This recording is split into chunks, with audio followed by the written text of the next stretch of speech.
जय हिंद साथियों। तो वंस अगेन आप सभी का स्वागत है आपकी अपनी मैथ्स वाली क्लास में। आज इस वाले सेशन में हम लोग सीखने जा रहे हैं सक्सेसिव परसेंटेज चेंज।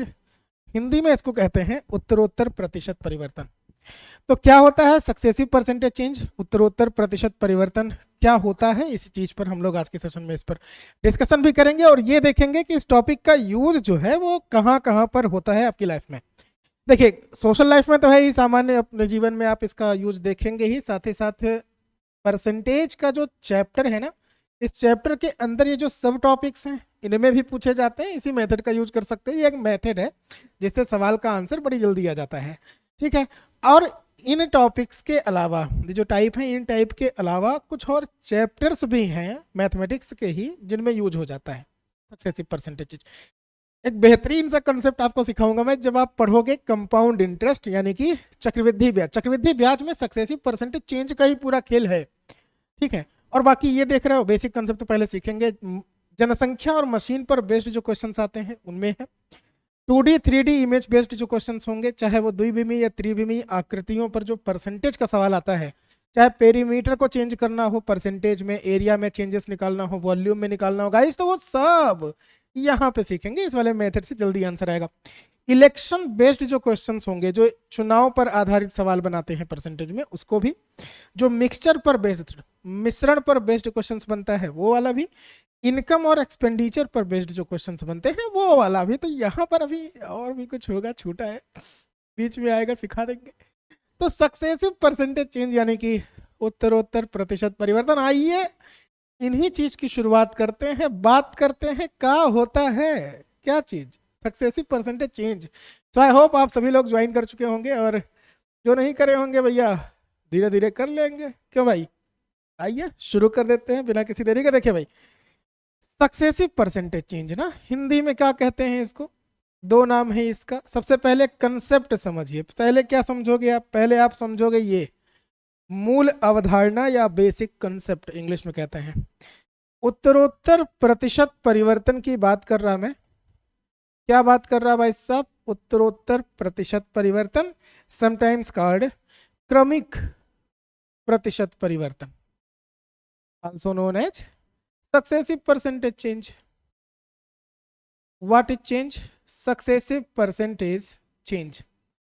क्या होता है सक्सेसिव परसेंटेज चेंज, आइए एक एक करके डिटेल्ड में समझते हैं। ठीक है।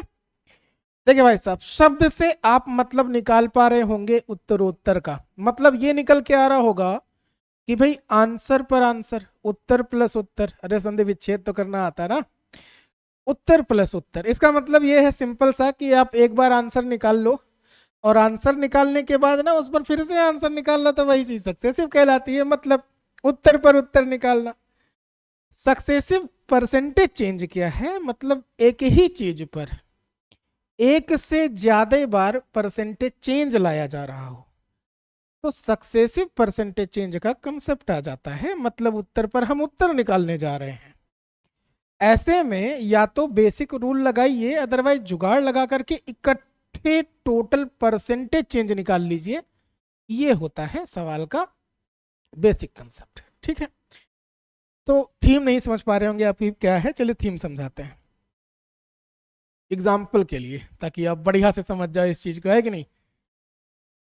सो एग्जाम्पल के लिए मैं अगर बोलूं आपसे कि आप, कैसे बोलूं मैं, आपने किसी बैंक में जमा किया अपना धन 10,000 रुपये। अब वो 10,000 रुपये आपका जो बैंक में जमा ना, वो दो तरीके से बढ़ने के चांसेस हैं, एक तो सिंपल, एक कंपाउंड। सिंपल वाला बहुत सिंपल होता है, सबको पता है कि भैया एक बार फिक्स कर दिया हमने 10%, तो वही 10% रहेगा और हर साल आपको उसी 10% पर ही ब्याज मिलता रहे। मतलब 10,000 का 10% 1,000, तो हर साल 1,000 मिलेगा। ये हो गया सिंपल इंटरेस्ट। कंपाउंड क्या कहता है कि आपने एक साल में 10% लिया है ब्याज, तो 1,000 ब्याज हुआ, मतलब एक साल में जो 10,000 रुपया था वो 11,000 हो गया। लेकिन अगले साल वही जो 10,000 था वो 10,000 पे इंटरेस्ट रेट नहीं लगेगा, फिर 11,000 पे लगेगा। मतलब एक बार जो 1,000 रुपया मिला ना, उस पर फिर से हम ब्याज लगा देंगे। तो यहां पर कंसेप्ट आ जाता है ब्याज पर ब्याज निकालने का, मतलब उत्तर पर उत्तर निकालना और फिर सक्सेसिव परसेंटेज चेंज हो जाना। तरीका एक ही है सभी टाइप के सवालों को लगाने का, लेकिन अलग अलग चीजों पर रखा है, अलग अलग जगहों पे रखा है, अलग अलग। आप फार्मूला पढ़ते हो, फार्मूला मत पढ़िए, आप एक कंसेप्ट बना लो, आप एक जुगाड़ बना लो, और उस जुगाड़ पर अभी मैं दिखाऊंगा कि बहुत सारे टाइप के क्वेश्चंस आपके एक ही से निपट जाते हैं। ठीक है, तो एक तो ये सीन है। बाकी आप अपनी अगर सामान्य जीवन की लाइफ की बातें करें तो आप शॉपिंग मॉल वगैरह जाते होंगे, खरीदारी करते होंगे, वहां पर भी फ्लैट सक्सेसिव डिस्काउंट दिखता है, कभी 40% प्लस 40%, 50% प्लस 50% डिस्काउंट शर्ट पे पैंट पे, है कि नहीं? तो वो जो प्लस करके परसेंटेज दो टुकड़े होते हैं, जोड़ने पे इकट्ठा जितना होता है उतना एक्चुअल नहीं होता। जैसे 40 प्लस 40 मतलब 80% नहीं, 40 प्लस 40% का डिस्काउंट का मतलब होगा पहले आप 40% डिस्काउंट दे दीजिए और फिर जो बचेगा मूल्य उस पर फिर से 40% डिस्काउंट। तो ये होता है एक ही चीज पर बार बार परसेंटेज चेंज लाना। अब परसेंटेज चेंज लाना तो समझ गए कि एक ही चीज पर बार बार, लेकिन अब हमें यह समझना है आखिर आंसर निकालेंगे कैसे। तो बहुत ही आसान सा मेथड बता रहा हूं, बहुत ही आसान, मतलब ऐसा मेथड जो बहुत ही बेसिक है। जहां पर जरूरत पड़ेगी, नीड होगी जुगाड़ की, वहां पर जुगाड़ चलेगा, बट जहां पर नहीं होगी वहां पर काहे लगाओगे जुगाड़, है कि नहीं? तो आइए ये गाइस शुरू कर देते हैं। तो फर्स्ट ऑफ ऑल, अपने आप में हर एक वैल्यू दोस्त कितनी होती है? आप कहोगे सर जी 100%। अपने आप में हर एक चीज 100% होती है। किसी भी 100 वाली चीज को अगर मैं 10% बढ़ाता हूं, मैंने कहा इस चीज को 10% बढ़ा दो, तो सिंपल सी बात है भाई साहब, 110 हो जाएगा। 20 बढ़ाते 120 हो जाता। 100 इसलिए माना जाता है ताकि परसेंटेज बनाना आसान हो जाए। 100 पर ही होता है ये परसेंटेज, तो 100 में से जितना टुकड़ा लगे उतने परसेंट। अब अगर 10% मैंने इसको इंक्रीज करा है तब तो ये 110 हुआ, लेकिन 10% अगर मैं डिक्रीज करता तो लाइक 15% डिक्रीज कर दें देन तब तो 85% बचेगा। क्लियर है मेरी बात? एक तो ये वाली बात याद रख लो, जितना परसेंट बढ़ाने को बोलेगा 100 में बढ़ा देना, जितना परसेंट घटाने को बोलेगा से घटा देंगे। बाकी परसेंटेज अगर हिडन है भाई साहब तो नीचे 100 तो आएगा ही, मतलब डिनोमिनेटर में। कैसे? जैसे मैं बोलूँगी किसी चीज को अगर मैं 10% बढ़ाता हूँ, इंक्रीज करा, तो 10% बढ़कर के 110 होता है, लेकिन आपको समझना है 110% होता है और इसका मतलब सिंपल सा होगा 110/100। इजी। ऐसे ही जैसे 15% हमने अगर घटाया होता, ये डिक्रीज है, डिक्रीजिंग ऑर्डर में, तो 100 का 15% घटाओगे 85% बचेगा। 85%, 85% बचने का मतलब है 85/100 है। ठीक है, समझना है। यहाँ पे अगर मैं मेंशन कर दूं ये परसेंटेज है, ये परसेंटेज है, ये भी परसेंटेज था, तो इसका मतलब तो हो गया 110/100। लेकिन इसका मतलब क्या है? इसका मतलब है 85/100। सो गाइज ये मुझे बताना था कि जब परसेंटेज पर हम लोग खेल रहे होंगे तो ऐसे खेल लेंगे, कोई डाउट तो है नहीं। अब आइए इनका यूज कि कैसे हम सवाल को लगाएंगे, कैसे करेंगे, एक छोटे से एग्जाम्पल से शुरुआत करते हैं। ठीक है, ये जो सवाल है ये है पॉपुलेशन पर बेस्ड, यानी कि जनसंख्या पर बेस्ड। जनसंख्या पर बेस्ड क्वेश्चन सिंपल सा है भाई कि एक गांव की जनसंख्या है वो 3 तरीके से बढ़ती है। कैसे? पहले साल 25% बढ़ गई, नेक्स्ट ईयर 20% बढ़ गई, थर्ड ईयर 30% की देर से इंक्रीज हुआ। अब अगर ऐसे इंक्रीजमेंट होता है और मैं बोल दूं present population, the population at present is 15,000, then find the population after 3 year, 3 साल के बाद की जनसंख्या कितनी होगी। अब ऐसे सवाल में, सवाल के कहने का मतलब ही है कि भाई हर साल जनसंख्या बढ़ रही है, तो यहां पर आपको ये लगा होगा कि सिंपल इंटरेस्ट का कंसेप्ट आएगा, बट ऐसा आएगा नहीं। जो जनसंख्या हो, जनसंख्या और मशीन का मूल्य, इसीलिए ऐसे सवालों को रखा जाता है परसेंटेज में, छिपा है। लेकिन आपको समझना है कि जो चीज बढ़ गई वो बढ़ती रहती है, कंपाउंड इंटरेस्ट के जैसा काम करता। जनसंख्या जो बढ़ के आ गए हैं वो भी तो बढ़ाएंगे, तो जो बढ़ कर के आए हैं वो भी बढ़ाएंगे, इसलिए हर बार परसेंटेज इंक्रीजमेंट हो जाता है। और यहां पर कंसेप्ट आ जाता है आपका सक्सेसिव कंसेप्ट का। जैसे फॉर एग्जांपल अगर मैं बोल रहा हूं भाई साहब 15,000 था, ये 15,000 है, कब की है? 15,000 प्रेजेंट में है। क्या चीज? पॉपुलेशन। अगर इस पॉपुलेशन को फर्स्ट ईयर 25% की दर से इंक्रीजमेंट इसमें होता है, 25% बढ़ा करके 125% हो जाएगा। इजी ना? अब कुछ लोग कहेंगे सर जी इसको तो फ्रैक्शन में बदल लीजिए, बड़ा आसान हो जाए। फ्रैक्शन वाले पर काहे जाते हो भाई, अभी शुरू हो रहा, मतलब बताऊंगा कि फ्रैक्शन वाले का यूज कब करना है। ठीक है, अभी अभी आप इतना समझ लो कि आपके एग्जाम में उतना हार्ड नहीं आएगा क्वेश्चन, समझ रहे हो?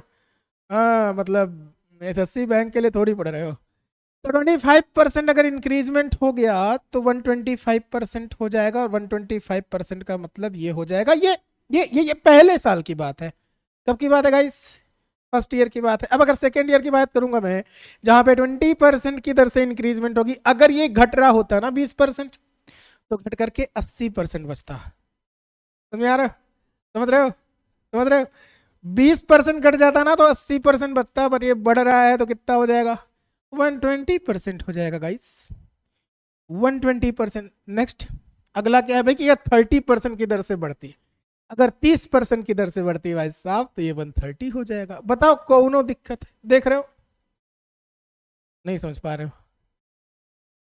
ये है मतलब। अब इसी को केवल सॉल्व करना है, आंसर आपके पास। नहीं समझ पा रहे हो तो मैं फिर से बता दूं। बोलो भाई, इतनी बातों में कोई डाउट है, कष्ट है, दुख दर्द, तन को तकलीफ हो रही हो? बताइए भाई। नहीं हो रही तो बस इसी को केवल क्या करना है, ये खिंचाक खिंचाक काटना है। ये कट गया, अब बाकी गुणा भाग करिए। ये देखो नीचे के एक जीरो से एक जीरो खत्म, अभी डिनोमिनेटर में 10 बचा है। तो आइए, 125 है, 12 है, 13 है, मल्टीप्लाई करिए, आंसर कर लेंगे आप। बहुत तेज हो आप लोग। वैसे अगर मुझे करना होता तो मैं क्या करता, तो मैं ये करता कि भैया देखो ना, 12 पंजे 60 का 6, 6 बचा, 24 6 30, 3 बचा है, 12 एकम 12 3 15। इधर था 15, उधर कितना है 13, डिनोमिनेटर में था, ये खत्म है। 15 गुने 15 225, एक जीरो था और 13 से और मल्टीप्लाई, तो ये हुआ जीरो।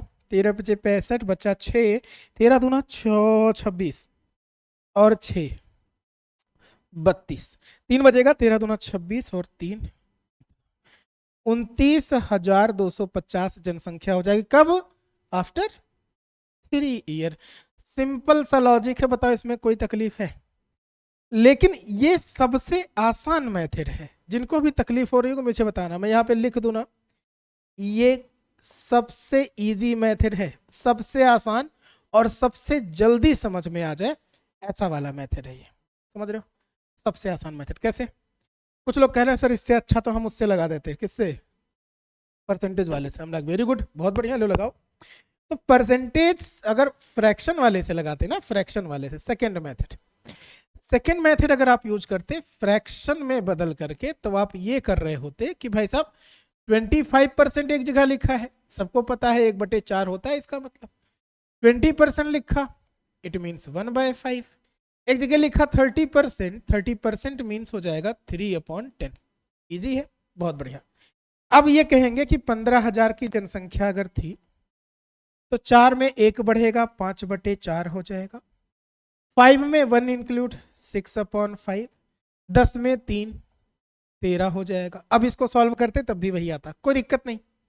लेकिन मैं क्या कह रहा था कि इस वाले मेथड का यूज तब करिएगा, जैसे पहली बात तो सबको याद नहीं है कि डायरेक्ट इतना होता है, वो करेंगे 25/100, फिर काट पीट के कुछ लोग, मतलब सबकी बात नहीं कर रहा मैं। 20% का मतलब 1/5 कैसे सर जी? तो 20/100 लिखोगे, काटोगे, तब ये आएगा। समझ रहे हो? वही चीज काट पीट के यहाँ भी कर सकते थे, इसका मल्टीप्लाई करोगे तभी आएगा। इस मेथड का यूज मत करिएगा, इसलिए कह रहा हूँ। इसका यूज करना है, मतलब फ्रैक्शन वाले का करना है, लेकिन कब करना है? तब करना है जब ऑलरेडी जो परसेंट दिया हो क्वेश्चन में वो फ्रैक्शन में हो, तब करना है। नहीं समझ रहे? ये जो 25%, 20%, 30% लिखा ना, ये पहले से ही हो, किसमें? फ्रैक्शन में। तो जब given percentage already in fraction में हो, तब आप इस मेथड का यूज करेंगे कि परसेंटेज को फ्रैक्शन में बदल लीजिए। ठीक है भाई? चलो भाई, कोई दिक्कत नहीं, कोई दिक्कत नहीं, कोई दिक्कत नहीं। अगले सवाल पर आता हूं, दिखाता हूं कि इस मेथड का यूज और कहां कहां पर है। तो फर्स्ट ऑफ ऑल आपने पढ़ा क्या चीज, कि जो सक्सेसिव परसेंटेज चेंज है, इसमें बेसिक कंसेप्ट तो आपने समझा। पॉपुलेशन का सवाल कैसे आता है वो देखा। मशीन पर भी जो क्वेश्चन आएगा ना, वो इसी टाइप का होगा। कैसे? यहाँ पे जहाँ गांव की जनसंख्या है, वह मशीन का मूल्य लिखा होगा।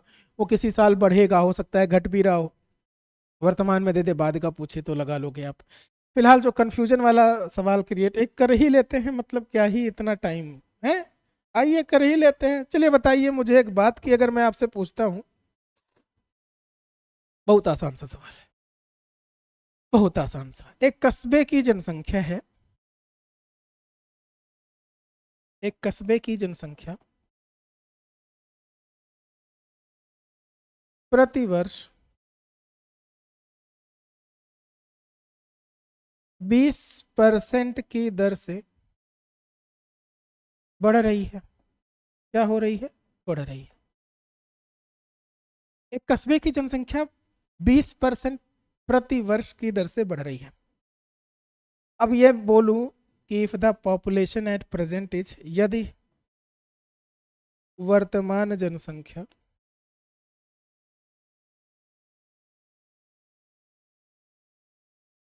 यदि वर्तमान जनसंख्या 14,000 हो तो,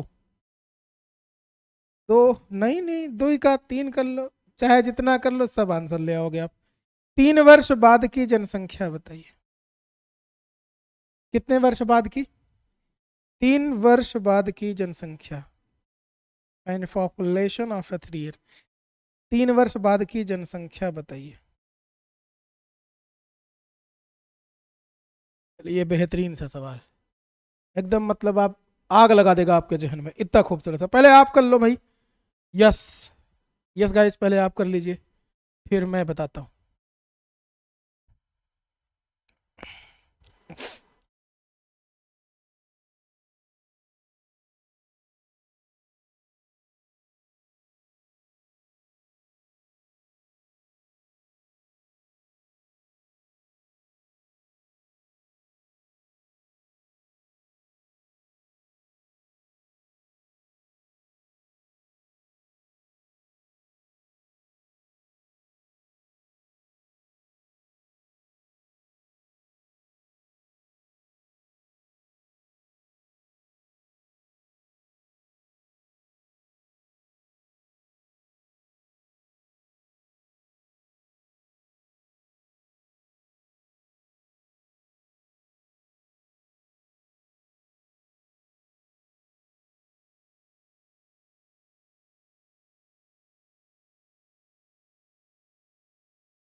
बहुत गर्मी है।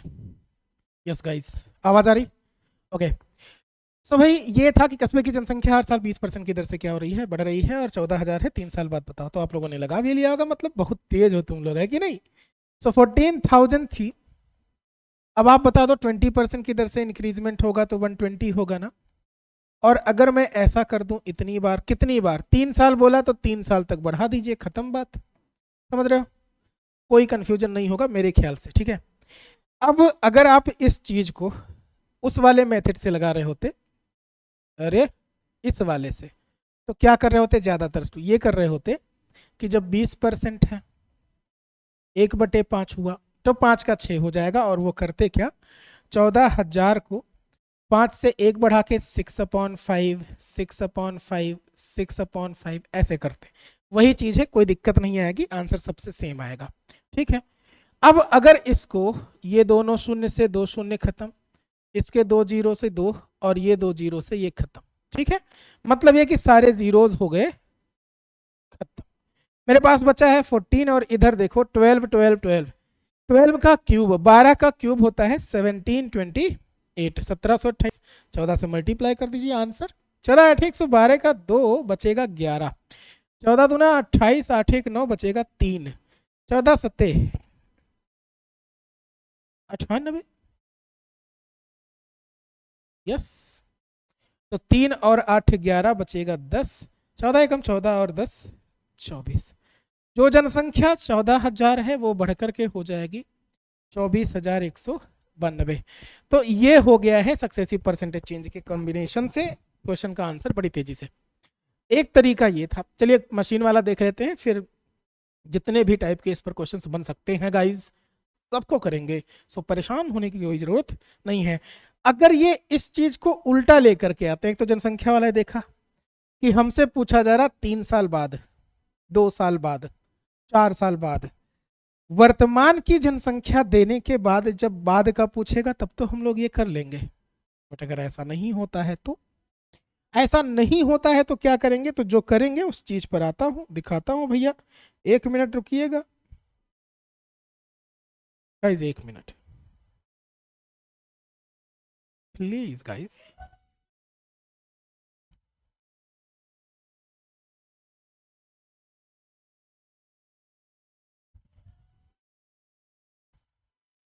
ओके, तो अगर ऐसा ना होने के बजाय सवाल ऐसा होता, ऐसा,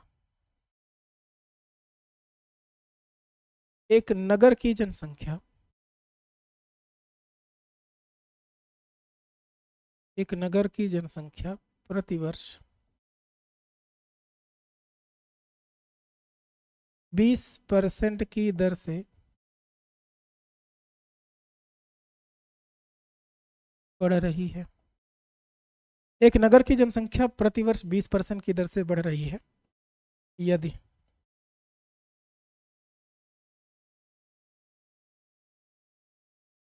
वर्तमान जनसंख्या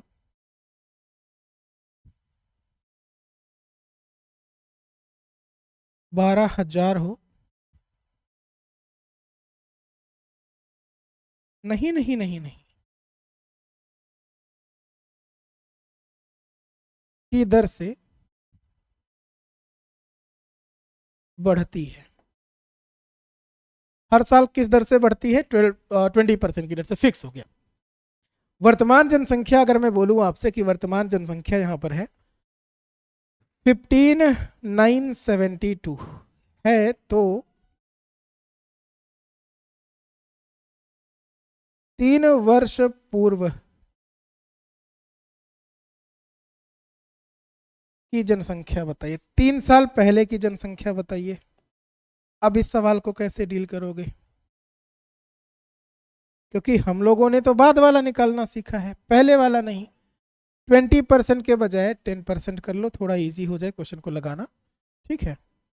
चलिए मुझे बताइए, तो आपने क्या सीखा है, जो सीखा उस पर बता रहा हूं। देखो, मैंने आपको बताया कि जब बाद का पूछेगा तो जो वर्तमान का है, प्रेजेंट का है, इसी प्रेजेंट वाले पॉपुलेशन को ही हम आगे बढ़ाते रहेंगे, बढ़ाते रहेंगे, बढ़ाते रहेंगे, ऐसे ही बढ़ाते रहेंगे, पहुंच जाएंगे वहां तक। बट अगर बाद का दे दिया जाए तो क्या करोगे, तो समझिएगा, थोड़ा सा मेरा कंसेप्ट समझने की कोशिश करिएगा। अगर यहाँ वाला नहीं पता है, यहाँ का पूछा ये वर्तमान है, और इस सवाल में वर्तमान का पूछा था अगले वाले में, तो यहाँ पे रख दीजिएगा x, मान लेंगे कि वर्तमान जनसंख्या x है, और ये जो आ गया ना बाद का, ये हो जाएगा बराबर के इस साइड में। मतलब मैं ये क्या कह रहा हूं, मैं ये कह रहा हूं कि अगर अगर हम लोग मानेंगे, बेसिक से बता दूं तो, कि माना पहले जनसंख्या, पहले जो पॉपुलेशन थी वो x थी शुरुआत में। अब यही वाला जो x है वो बढ़ रहा ना हर साल 10%, पहले साल 10% बढ़ेगा, 110% होगा।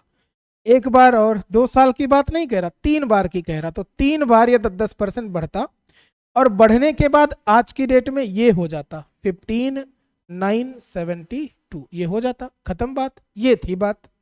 अब इसी सवाल को लगाना है और आंसर कर लेंगे आप।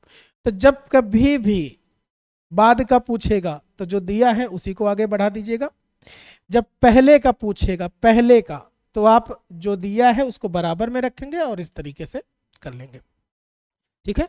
सो यहां 2 शून्य से 2 शून्य खत्म है, 1 जीरो से 1, नीचे 3 जीरो बचे थे। तो आइए, x बराबर में हो गया 15,972 इंटू, ये 3 जीरो थे तो 1000 से मल्टीप्लाई हो जाएगा, डिनोमिनेटर पे आइए, 11 गुने 11 गुने 11, सो 11 इंटू 11 इंटू 11, ये क्रॉस मल्टीप्लाई हुआ है, सारा कुछ यहाँ आ गया। चलिए एक एक करके डिवाइड कर दीजिएगा, आंसर आपके पास में। 11 से डिवाइड करोगे, 11 वन जा 11, यहाँ पे 49, 11 चौके 44, कितना बचा 5, 11 पचे 55, 11 दूना 22, क्लियर है। एक बार और 11 से काट सकते हो इसे, 11 एकम 11 बचेगा 35, 11 तिया 33 बचेगा 22, 11 दूना 22, फिर से 11 से 11 एकम 11 दूना 22, 12 गुने 1000, सो वी गेट आंसर 12,000। ठीक है, ऐसे क्वेश्चंस आएंगे किसके, जनसंख्या पर आधारित सवाल, जिसका यूज हम इस तरीके को, इसी तरीके को कहते हैं सक्सेसिव परसेंटेज, इस तरीके से कर सकते हैं, इजी। ऐसे ही रहेगा मशीन वाले सवाल। अब जनसंख्या और मशीन में क्या है दिक्कत कि जो इलेक्ट्रॉनिक गैजेट होता है अक्सर उनका मूल्य जो होता है वो आने वाले समय के हिसाब से घटता रहता है, मानते हो कि नहीं। टीवी जब नई नई आई थी बहुत महंगी थी, धीरे धीरे सस्ती होने लगी, मोबाइल फोन धीरे धीरे, मतलब फीचर ज़्यादा बढ़ाते हैं तब तो दाम बढ़ जाता है, बट अगर उसी फ़ोन की बात करो आप पर्टिकुलर उसी एक चीज़ की, तो उसका मूल्य घटता रहता है। हाँ मतलब समझ रहे हो ना तुम, जैसे टीवी लगी है, ये जब ये नया नया आया था बहुत महंगा था, फिर धीरे धीरे साल इसी सेम फीचर के दाम कम होने लगे। तो ऐसा होता है अक्सर कि इलेक्ट्रॉनिक सामान का दाम घटता है, बट जो पॉपुलेशन होती है, जनसंख्या, वो तो बढ़ती रहती है। तो बढ़ने वाला सवाल बनाएंगे तो जनसंख्या पर बना देंगे, घटाने वाला सवाल बनाएंगे कि जैसे एक मशीन की का मूल्य 10% की दर से हर साल घटता है, दैट टाइम यहाँ जहाँ 110 है, जब 10% घटेगा तो ये 90% बचेगा, तो 90/100, 90/100, 90/100 के हिसाब से चलता रहेगा। बात समझ में आ रही है। तो इस तरीके से होता है किसमें चेंज, परसेंटेज में चेंज, प्रतिशत में। ठीक है, लेकिन एक सवाल मैं आपको दिखा देता हूं, वरना आप कहोगे सर जी समझाए तो दिया, बताया नहीं।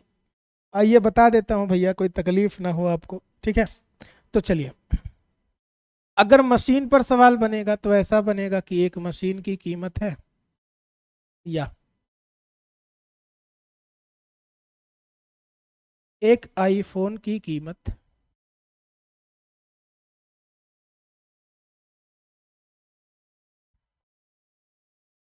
में प्रतिवर्ष,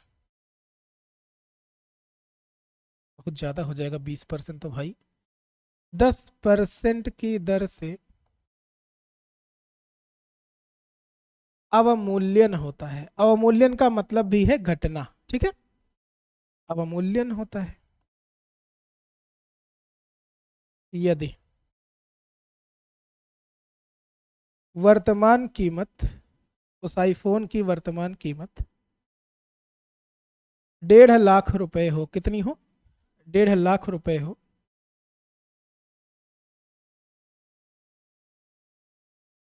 तो 3 साल में, बार बार 3 ले रहा हूं, यहां पर 2 भी हो सकता है, 4 भी हो सकता है, बस आप समझिएगा कितनी बार मल्टीप्लाई करना है। मैं पूछूंगा आपसे 3 वर्ष बाद की कीमत बताओ, तो 3 वर्ष बाद की कीमत बताइए। चलिए लगा लीजिए भाई साहब आप लोग, 3 साल बाद की कीमत बताइए, कैसे बताओगे। अब अगर इस सवाल के लिए हमें क्या चाहिए, इस सवाल के लिए हमें सिर्फ एक कंसेप्ट चाहिए, कौन सा गाइज, ये वाला। आईफोन की कीमत है 1.5 लाख रुपया था, 1.5 लाख रुपया हो गया ये। अब इसमें 10% की दर से अगर मैं घटाऊंगा तो 110, नहीं नहीं बढ़ जाएगा ना ये तो, 10% घटेगा तो 90% बचेगा। और ऐसा कितनी बार करना है, 3 बार, क्योंकि सवाल के अकॉर्डिंग ही बोला गया है 3 बार। 90/100, 90/100, 90/100। ये तो दोनों जीरो खत्म है, ये दोनों से यहाँ के 2 जीरो खत्म है, 2 और जीरो थे ये खत्म। ठीक है, ओके। तो 150 का मतलब 150 ही है, और 9 इंटू 9 81, 81 9 जा 729, 729। चलिए मल्टीप्लाई करोगे जीरो आएगा ये वाला, बचा 15, 15 9 135, बचा 13, 15 दूना 30 और 13 43, बचा 4, 15 सत्ते 105 और 4 109। तो 1,09,350 रुपया बचेगा 3 साल के बाद में इस वाले की कीमत। तो ऐसे क्वेश्चंस आएंगे आपके पास। सो हो गया भाई साहब पॉपुलेशन एंड मशीन, आप मेरे ख्याल से समझ गए हो। ठीक है, कि इसके जो क्वेश्चंस डिजाइन होंगे वो किस हिसाब से होंगे। सक्सेसिव परसेंटेज चेंज में बेसिक कंसेप्ट जब आप पढ़ लिए हो कि क्या कैसे होता है, जनसंख्या और मशीन पर बेस्ड क्वेश्चन कर चुके हो तो जरूरी है कि इनमें से कोई एक चीज उठाया जाए और बहुत ही मतलब बढ़िया से समझा जाए। तो हम कहेंगे ठीक है, आइए देख लेते हैं, आइए देख लेते हैं जैसा आप कह रहे हो भैया उसी के अकॉर्डिंग। ठीक है। अच्छा, ये जो इनकम एक्सपेंडिचर पर बेस्ड क्वेश्चन आता है ये वाला, ये बड़ा बढ़िया सा क्वेश्चन है, एक बार इसको देखो जरा, बाकी 2D और 3D वाले पर तो आते ही हैं। ये बढ़िया क्वेश्चन डिजाइन करते हैं यहाँ से, मतलब इनकम, आय और खर्च पर बेस्ड जो क्वेश्चंस होते हैं 3 लेवल का बनता है, आय बचत और खर्च पर। एक होता है डायरेक्ट निकाल लेते हैं आप, एक होता है वेन डायग्राम से निकालते हैं, एक होता है जिसमें सक्सेसिव का यूज होता है। तो इसमें कैसे होता है उस चीज को मुझे समझाना था। ठीक है, जैसे जैसे मैं कहूं एक व्यक्ति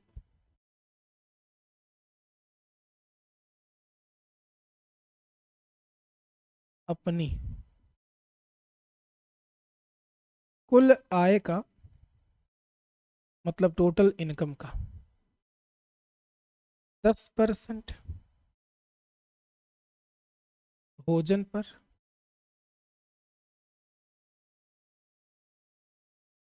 खर्च करता है। 10% किस पे खर्च करता है? भोजन पर। इसके सवाल बड़े होते हैं, मतलब कंटेंट में लिखे बड़े होते हैं, लगाना बड़ा आसान होता है। 10% भोजन पर खर्च करता है, फिर लिखा रहेगा शेष बची आय का,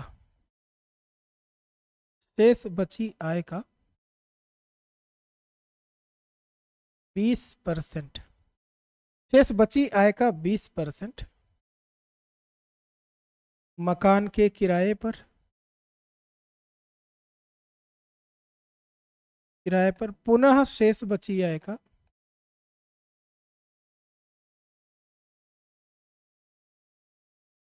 पुनः शेष बची आय का 30% लिख दूं, कोई दिक्कत तो नहीं है? कोई दिक्कत नहीं। पुनः शेष बची इनकम का 30% मनोरंजन पर खर्च करता है। और मनोरंजन के बजाय कपड़ा हो सकता है, मेडिसिन हो सकता है, कुछ भी सवाल जैसा उनका बनाने का मन करे, पर खर्च करता है।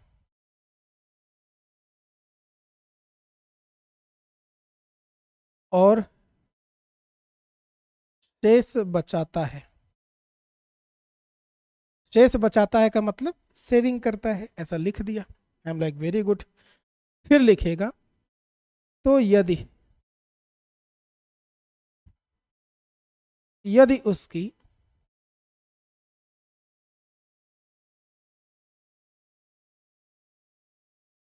यदि उसकी मासिक आय,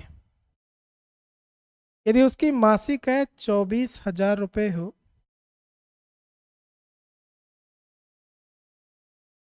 तो वार्षिक बचत बचाइए। एक सवाल है, सारा कंसेप्ट देख लो। वार्षिक बचत बताइए, एनुअल उसकी सेविंग बताइए कि कैसे आएगी। सिंपल सी बात भाई साहब, लॉजिस्टिक बात है, मतलब लॉजिकल बात है। तो लॉजिकल तो है बट कैसे है बताइए। पहले आप कोशिश कर सकते हो इस सवाल को लगाने का, प्रयास कर सकते हैं क्या आप, कि अगर एक व्यक्ति अपनी टोटल इनकम का 10% भोजन पर खर्च कर देता है, जो रिमेनिंग इनकम बची है उसका 20% रेंट पर खर्च करता है, और अभी भी जो बची है उसका 30% इंटरटेनमेंट पर खर्च करता है, और रिमेनिंग जो बचता है वो बचाता है। तो यदि उसकी मंथली इनकम है 24,000 रुपये, तो उसका जो एनुअल सेविंग होगी वो कितनी होगी। अब अगर इस चीज को डील करना है तो आप इस चीज को ऐसे डील कर सकते हो, ध्यान से सुनिएगा गाइस, ध्यान से सुनिए, वेरी ध्यान से सुनिएगा, वेरी ध्यान से, मतलब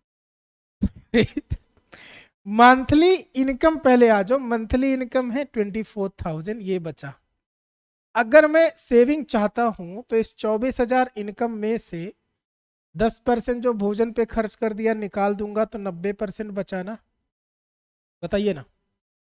10% माइनस करोगे 90% बचेगा, जो 10% भोजन पर खर्च करता था निकाला है, ये शेष बची इनकम है। 10% निकालने के बाद ये शेष बचा, इस बचे हुए का 20% फिर से निकालिए आप। तो जब आप फिर से इसका 20% निकालोगे तो 20 निकालने के बाद में 80% बचेगा। इजी ना?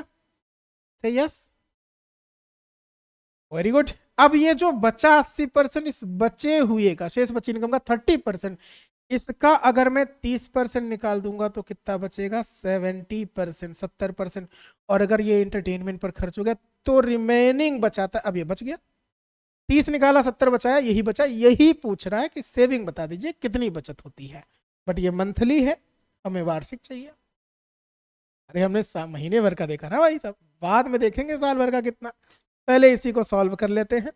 आइए, 2 zero, 2 zero, 2 zero, 2 zero, 2 zero, ये दोनों जीरो खत्म। Easy guys. तो यहाँ पे बचा है 24। उधर देखिए जरा, 9 × 8 = 72 का 7 गुना, 72 का 7 गुना, 7 दूना 14, 7 सत्ते 49 और 1 50। Very good. 24 का 4 गुना होता है 96 और 24 पंचे होता है 120। तो 12,096 रुपया वो बचा रहा है। कब? 9 × 8 = 72 ना, 7 दूनी 14, 7 सत्ते 49, 1 50 हुआ, 24 चौके, यही तो है, 24 पंचे। Easy guys. ठीक है, तो 12,096 उसकी मंथली बचत है। क्या है ये उसका है मासिक बचत। बट पूछा क्या है? वार्षिक बचत। एनुअल के लिए 12,096 एक महीने में बचा है, तो 12 महीने होते हैं साल भर में।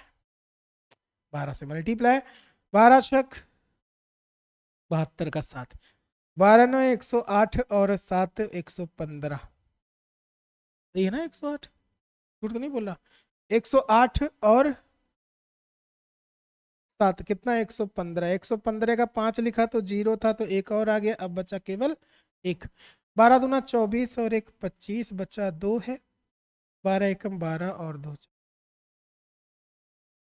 1,45,152 रुपया बचेगा उसके पास, अगर वो हर साल हर महीने 12,096 रुपये बचाए।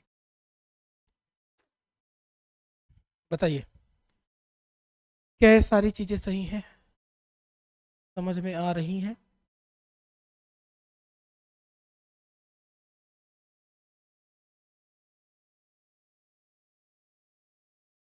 जब सब कुछ समझ में आ रहा है, थोड़ा सा आगे बढ़ते हैं इस चीज को। ठीक है, तो ये तो हो गई इनकम पर बेस्ड, मतलब इनकम पर बनाएंगे सवाल ना, तो इस टाइप का बनाएंगे। कुछ और क्वेश्चंस होते हैं जो 2D और 3D पर बेस्ड होते हैं, लेकिन यहीं से बनते हैं, मतलब सक्सेसिव परसेंटेज चेंज से। फॉर एग्जांपल के लिए अगर मैं बोलूं कि एक बेलन है, एक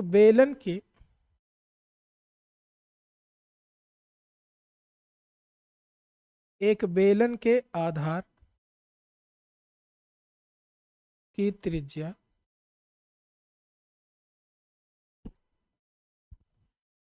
में 20% वृद्धि तथा ऊंचाई में 50% की कमी की जाती है।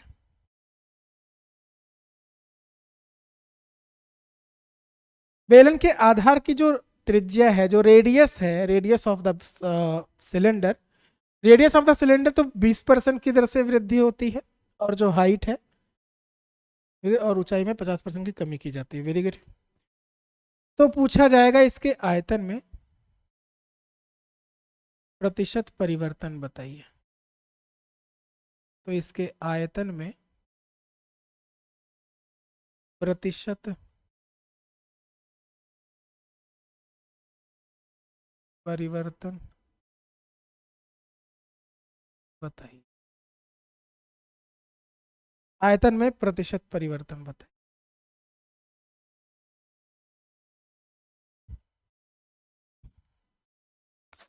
बताए भाई। इसके आयतन में परसेंट परिवर्तन बताना है, चेंजेस बताना है। कैसे बताएंगे? तो इस सवाल के लिए आपको सिर्फ एक लॉजिक आना चाहिए, मतलब 2D 3D में एरिया क्या होता है, वॉल्यूम क्या होता है गाइस, ये पता होना चाहिए आपको कि कैसे निकालते हैं चेंजेस। अब जिनको नहीं पता है भैया, उनके लिए सिलेंडर का, एक सिलेंडर, कई सारी चीजें पूछी जा सकती हैं उसमें, बट उनमें से जो भी चीज़ों की ज़रूरत पड़ेगी हम लोग अपने मन से निकाल सकते हैं, ठीक ना। अगर मैं आपसे बोलूँ, बोलता तो बहुत हूँ मैं, इसीलिए तो परेशान हो तुम लोग, क्यों भाई, हमारे बोलने से ही है ना। बहुत बढ़िया, बहुत बढ़िया। सेंटर से लेकर के यहाँ तक की डिस्टेंस, ये सर चूंकि सर्कल था ही तो ये तो रेडियस हो गई है।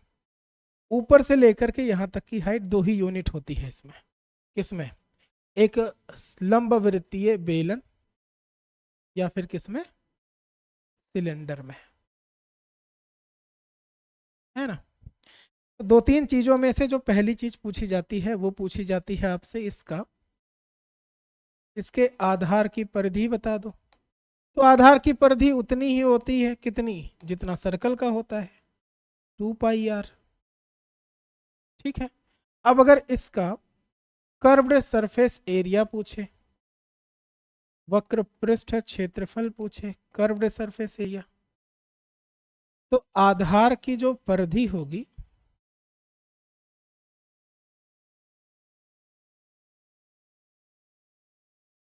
उसी में अगर ऊंचाई का मल्टीप्लाई कर लेंगे ना तो बस कर्व्ड सरफेस एरिया आ जाएगा। माने ये कि 2 पाई आर एच आधार, 2 पाई आर आधार की परिधि थी और हाइट कितनी है, एच है, तो 2 पाई आर एच, ये कर्व्ड सरफेस एरिया, वक्र पृष्ठ क्षेत्रफल।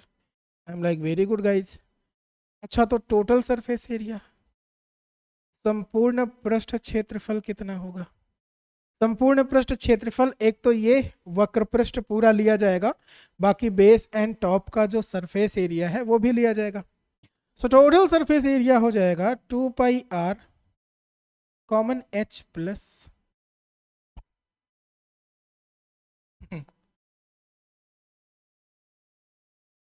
2 पाई आर स्क्वायर, यस,